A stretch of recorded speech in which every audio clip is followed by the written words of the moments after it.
When flooding strikes, it can have a devastating impact on people's lives. And in Essex, we are never very far away from the threat of a flood. Across the county, it's estimated that as many as 50,000 homes could be at risk from flooding.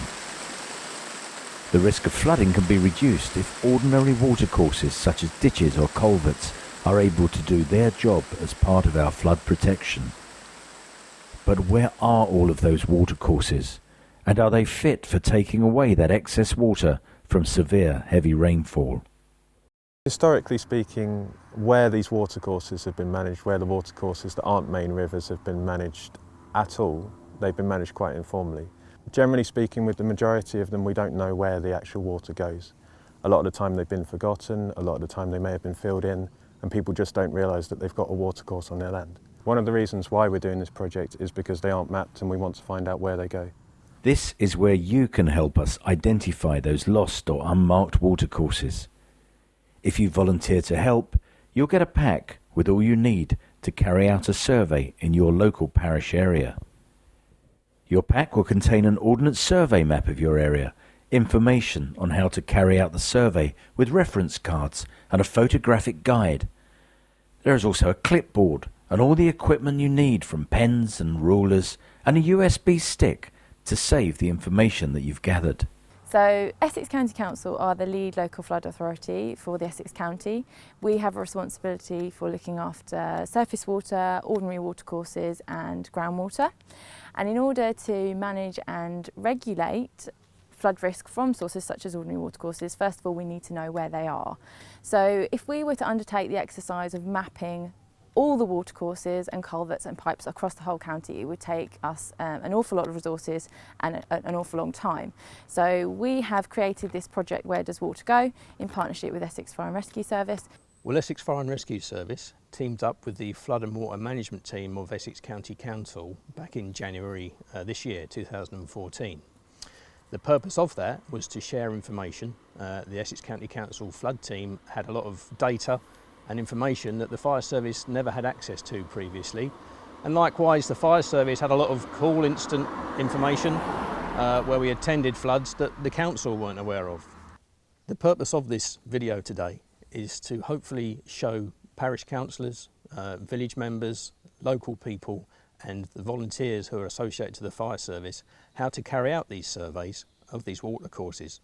Once we have that information, then we can take positive action to keep them clear, and again, using the volunteers from the fire service and volunteers from the local community, we hope to clear any blockages that may occur. From your reports, we will identify landowners and remind them of their responsibilities. We will also be able to understand better the drainage networks and how these can help. And we can help target the watercourses that need intervention by Essex Fire and Rescue to get cleared, so as they will work in the event of flood threats. One of the aims of this project is to identify stretches of watercourses such as these, which possibly require a little bit of extra maintenance. What we generally do in a situation like this, if it's causing flood risk, is write to the landowners to make them aware of their responsibility. And if necessary, we can take enforcement action to rectify the situation. When you're doing the survey work, you need to be conscious of the health and safety risks. Wear the right footwear, for example. And if you're working near roads, it is essential that you put on a high visibility jacket. So what are you looking for in your survey? We want to know if you found an open watercourse or a structure. The photographic guide will help you identify which is which. Open watercourses could look like a ditch or even just a grassy depression, for example, while the structures are more likely to be culverts, which you can identify by the head wall. Take a picture and use the metre-long ruler to give an indication of the scale of the photograph. Now here we have a good example of a culvert under a driveway that's been well maintained.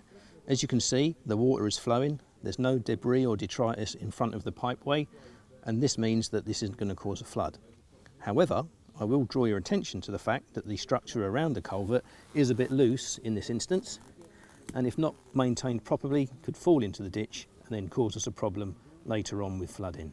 So when we are asking parishes to come out and map these watercourses, as well as gathering the data on the assets, we're also going to be asking them to engage with their communities, and it's a brilliant opportunity for the parishes, with information provided by us, to go out and explain what riparian responsibilities are.